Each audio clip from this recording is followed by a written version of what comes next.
সম্পাদক মহোদয় অনুষ্ঠানর বিবরণী সঙ্গে সঙ্গে অবস্থা এবং ব্যবস্থা সম্পর্কে আপনার সূচনা দেবে এবং ସେଥିରେ ଆପଣମାନେ ଆମକୁ ସହଯୋଗ କରିବେ ଆଜିଠାରୁ ପ୍ରସ୍ତୁତ କରନ୍ତୁ। ଧନ୍ୟବାଦ। ବର୍ତ୍ତମାନ ମୁଁ ଲକ୍ଷ୍ମୀଧର ନାୟକ ମହୋଦୟଙ୍କୁ ଅନୁରୋଧ କରୁଛି।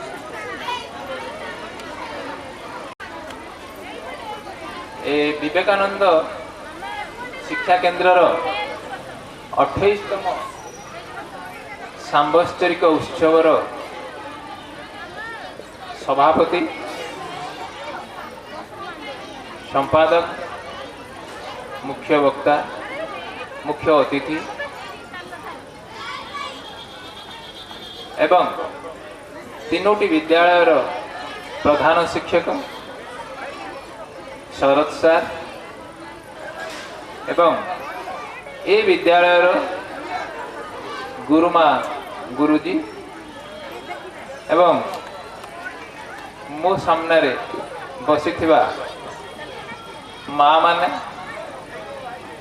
आउ छोट छोट कुनी कुनी पिला माने एवं कुनी कुनी पिला मानकर बापा माने आउ समस्त सहकर्मी सहयोगी आज सब बेले देखा जाइए जे विद्यालयर सांबत्सरिक उत्सव बेसी मात्रा रे माँ माने उपस्थित हुआ आज भी अच्छा बहुत माँ बापा संख्या बहुत कम तो माँ माने उपस्थित रहा उचित कारण माँ माने उपस्थित रहिले पिला माने बेसी प्रेरित हुआ प्रेरणा पाते कहीं माँ माने होती सृष्टिर महान सृष्टि स्नेह ममता लालित्यर रहस्यमय सम्मिश्रण माँ वैचित्र्यर वैचित्र्य संसारर सारतत्व सृष्टिर सारतत्व एवं संसारर चाबिकाठी आपण मानक हाथ में माँ मानक हाथ में तेणु आपण मानक हाथ में जो संपूर्ण चाबिकाठी अनुमान करंतु आपण उपरे केते बड़ गोटे दायित्व अच्छी एमिति आपण केमिति भावरे तो पिलाटीए मनीष हवाकू हेले प्रथमे से अति निकटवर्ती ता माँ रो अत्यंत निकटवर्ती था एवं माँ रो सान्निध्य से बेसी संस्कारित बा मार्जित होता है बाप अपेक्षा माँ रो बेसी निकटवर्ती होता है तेणु माँ को ऊपर बेसी प्राधान्य दि जाए जे माँ जदि कहुए छोट पिला मानू जे पिलाटी माँ प्रभाव प्रभावित तेणु माँ जदि संस्कारित हुए माँ जदि मार्जित हुए सदाचारी हुए आचार विचार रे मार्जित हुए ता पिला मानक ऊपर सही प्रभाव पड़े कारण गोटे भावना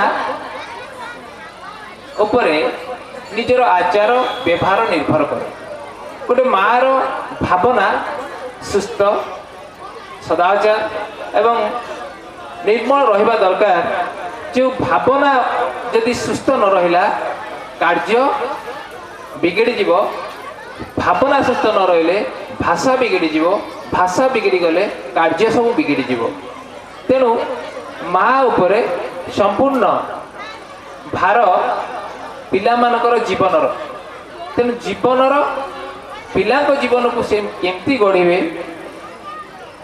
माँ मानक उपरे निर्भर करे तेणु माँ माने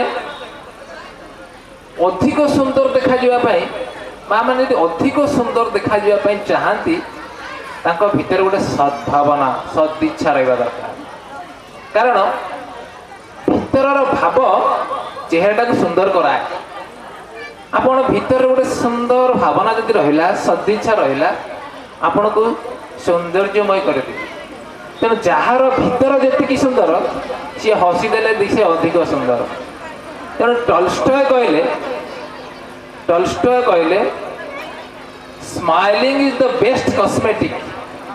ସବୁଠୁ ବଡ଼ କସ୍ମେଟିକ୍ ହେଉଛି ସ୍ମାଇଲିଂ। ଯାହା ମୁହଁରେ ସବୁବେଳେ ସ୍ମିତ ହାସ ରହିଛି ତାକୁ ଜାଣିବେ ତା ଭିତରର ଭାବନା ସୁସ୍ଥ ନିର୍ମଳ।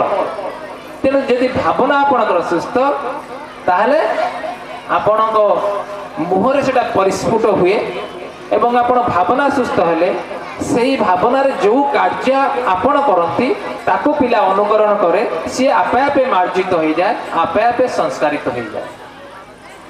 ତେଣୁ ହସ ହେଉଛି ସବୁଠୁ ଦୁନିଆର ବଡ଼ ନିମନ୍ତ୍ରଣ କାର୍ଡ, ସବୁଠୁ ଦୁନିଆର ବଡ଼ ନିମନ୍ତ୍ରଣ କାର୍ଡ। ତେଣୁ ଆପଣମାନେ କେମିତି ଆପଣ ପିଲାଙ୍କୁ ଗଢ଼ିବେ କଠିନ ପ୍ରଯତ୍ନ ଦରକାର, କଠିନ ପ୍ରଯତ୍ନ ଦରକାର। ତେଣୁ ଯେମିତି ମା ମାନଙ୍କର ପ୍ରଯତ୍ନ ଦରକାର ତା ସହିତ ବାପା ମାନଙ୍କର ବି ସହଯୋଗ ଦରକାର। ବାପା ମା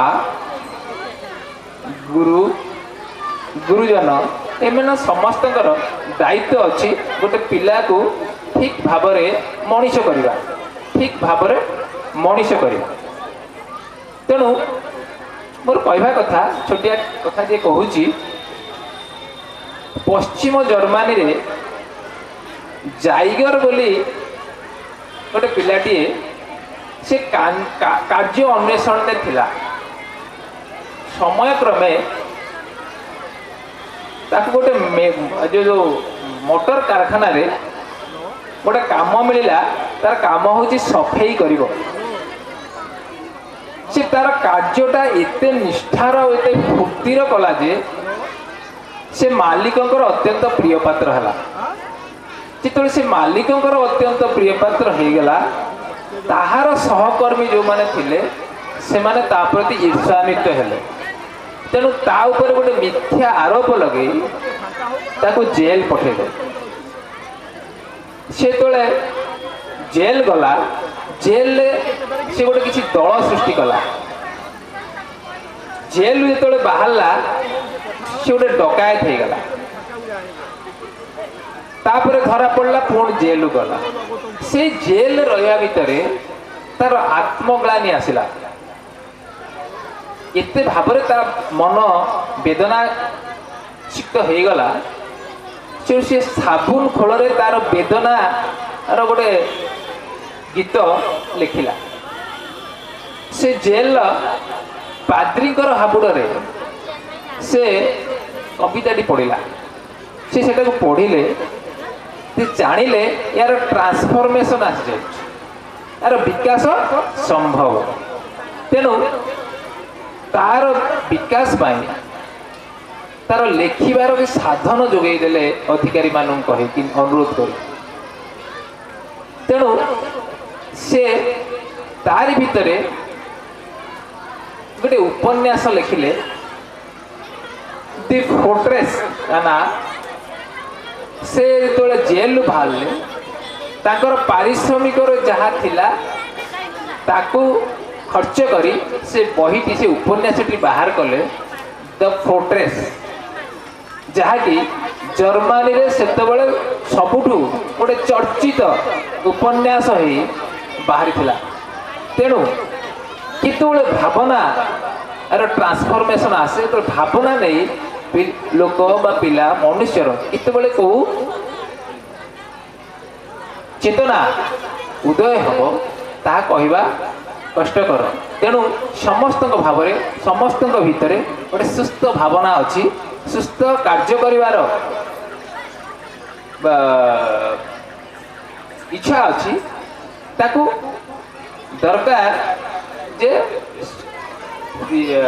ଟିକେ ପ୍ରୋତ୍ସାହନ, ତାକୁ ଟିକେ ଗାଇଡ଼ ଦରକାର। ହେଲେ ପିଲାଟି ନିଶ୍ଚିତ ଭଲ ମଣିଷ ହେବ। ସର୍ବୋପରି এই ଅନୁଷ୍ଠାନ ଆଜି ବହୁ ଘାତ ପ୍ରତିଘାତ ସହି ସମ୍ପାଦକଙ୍କର, ଗୁରୁଜୀଙ୍କର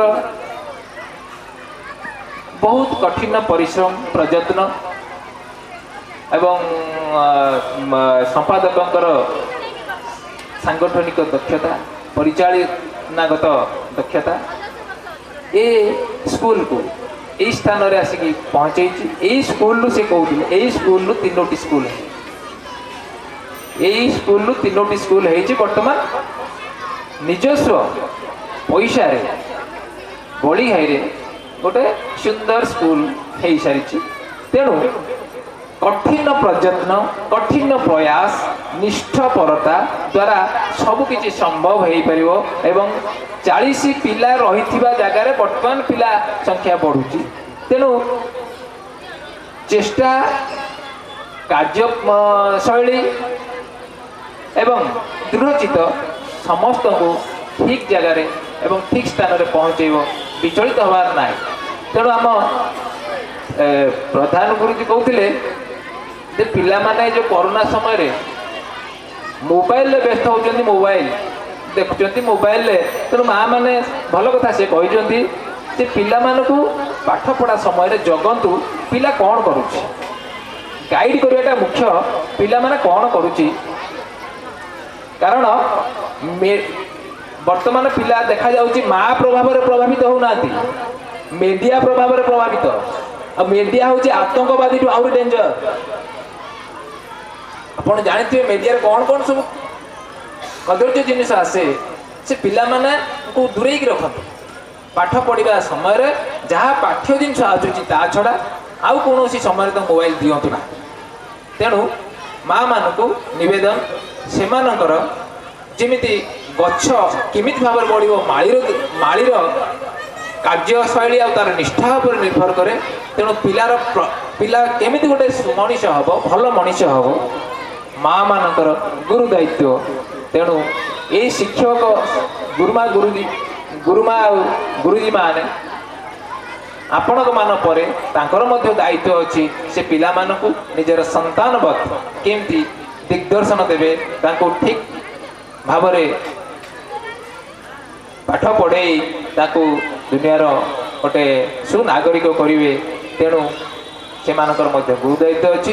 ତେଣୁ ଆଉ ମୁଁ ଆଜି ଆଉ ବେଶୀ କିଛି କହୁନାହିଁ, ଏତିକି କହି ବକ୍ତବ୍ୟ ସାଙ୍ଗ କରୁଛି। ଧନ୍ୟବାଦ।